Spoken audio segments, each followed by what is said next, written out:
But huge users of the internet, like Google, Yahoo, and eBay, for instance, already pay millions a month for net access. Skeptics say the phone companies are really up to something else entirely. It's just the Bell companies want the opportunity to charge twice.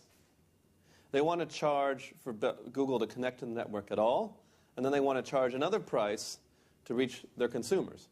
Timothy Wu teaches technology law at Columbia University. Companies can do two things. They can either offer more value, or they can try and extract cash from companies because they are in a position to threaten them. The first helps the economy. The second is just extortion. It's the Tony Soprano system.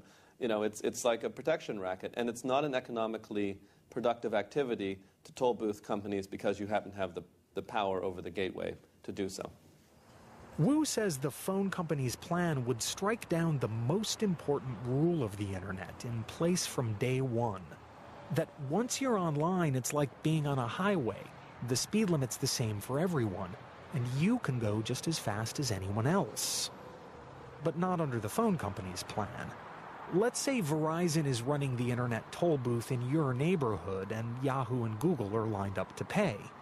Verizon could decide to charge Yahoo a low toll for access to the fast lane, but demand a prohibitively high fee from Google, relegating it to the slow lane. So Yahoo's search engine would come up on your computer almost instantly, while Google's wouldn't. That kind of discrimination is a lot like something that happened in the 19th century in an earlier round of the media revolution.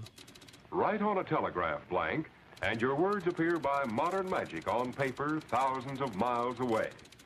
In those days, Western Union had a monopoly over telegraph wires. The company gave the Associated Press a big break on fees, but charged other news organizations a lot more to keep them off the wires. And they used that monopoly. They used it to favor political parties they liked. They used it to favor political candidates they wanted to destroy. So how did that instance of discrimination get broken? Eventually the government intervened with something called common carriage. That is, they said the telegraph is no different than an innkeeper, no different than a port, no different than a train. It has to carry everybody's stuff equally. So this idea of common carriage, the idea is that as long as I can pay, you Right. have to take my business. Correct. That's the idea. You have to pay, and then we don't discriminate as who you are. And government, since the 16th century, have felt that certain parts of the economy, ports, canals, roads, trains, innkeepers, have to deal with all customers equally, that's important for the health of the country. And I think we have the same situation. The ports and canals of the 18th century are the internet in the 21st century. And that's why we need to relearn those lessons. Remember, common carriage means the network doesn't discriminate. The internet version of common carriage is known as network neutrality. That means the internet is neutral in the same way the grid that supplies electricity is neutral. It doesn't discriminate between things you might plug into it. Electricity is one of our most faithful servants. It gives us light. It starts our cars. It cooks and refrigerates our food. These represent few of the innumerable applications of electricity. You have the grid, and it makes a lot of things possible. You can plug a lot of things into it, and we're not stuck at the first generation of vacuum cleaners. Vacuum cleaners now are better than they were 40 years ago. And one of the reasons is because the electric network, the current that comes out, is neutral. It has no opinion as to whether Samsung or General Electric makes a better device. It just gives the electricity, and whoever wants to can design a product to those specifications. And the same thing is true with the internet. It's maybe the easiest way to understand it, as there's two sides. There's the market for the appliances. That's Google, and that's Yahoo, and that's all these other companies. And then there's the companies that supply the wires, the electricity. But without neutrality, Wu says, internet companies and websites that couldn't afford the toll for the fast lane would be at a huge disadvantage, because it might take so long for them to load onto your computer that you'd give up and go to sites that could afford the toll. The thing about the internet is we don't always know what's going to come next. Who would have predicted blogs? Who would have predicted that YouTube would take off? Who would have predicted that Google would be the dominant search engine 10 years ago? Nobody knew.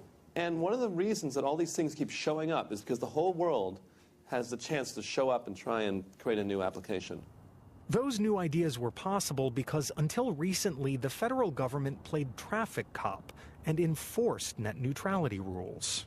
It is basic government regulation that allows access to this common infrastructure that is critical to the original birth of the Internet and to the ongoing operation of the Internet. Earl Comstock represents companies that depend on equal access to the Internet. For example, a company called Vonage that lets you make phone calls over your Internet connection.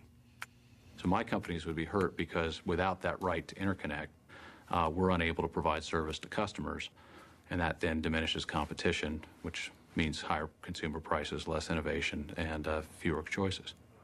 Other advocates of neutrality say it protects free speech, because without it, phone and cable companies could censor Internet traffic they don't like. It happens that a lot of the IT industry isn't terribly enthusiastic about the Second Amendment. Larry Pratt is director of Gun Owners of America. We want the Brady campaign and Gun Owners of America to have the same fair use of the Internet highway, and we don't want speed bumps that are allowed by government to be placed on one side or the other. So if we want to buy 100 units of Internet broadband capability, that should be the same price to us as somebody else. And that way we're guaranteed that if our supporters support us enough, we're going to be able to get our message out regardless of what the big boys may or may not like. Those big boys in the cable and phone industries spent years fighting net neutrality. They said the law was ambiguous and archaic because it was drawn up for the old world of copper wire, before broadband. In 2002, the Federal Communications Commission decided that neutrality didn't apply to cable internet. And in the summer of 2005, the FCC let phone companies off the hook too. Suddenly, there were no more net neutrality rules. The FCC replaced them with suggested principles for an open internet. A principle is never enough. You need to have rules, and you have to have enforceability. This is the opportunity to vote to keep the internet the way it is. In Congress, Democrat Ed Markey led a movement to pass a law that would restore the rules of net neutrality. Net neutrality was the rule until August of 2005. Since August of 2005, telephone company executives have been saying, there are pipes. We built those pipes. We have a right to create the rules for those pipes. We have a right to charge whomever, whatever we want. Those are the new rules, the rules of monopolists, the rules of duopolists. We have to go back to the rules which created the internet and served it very well until August of 2005. We're not going to go back. Republican Fred Upton says the rules just aren't necessary. A lot of us believe that we don't have a problem today, and we're not going to regulate, overly regulate a product when in fact we don't have a problem, which might stifle the entrepreneurship and the progress that we want to make in the future. But advocates of neutrality wonder whose entrepreneurship, whose progress? The phone and cable companies? Or the hundreds of thousands of online bloggers, activists, advocates, artists, and journalists who were thriving under the old rules? Today you have a situation where a blog can take on a cable news network or can compete for a cable news network's customers based on quality, based on merit. If people like Instapundit better than they like CNN, or they like the commentary on Daily Kos better than they like Fox, they can go there. And they're about equal.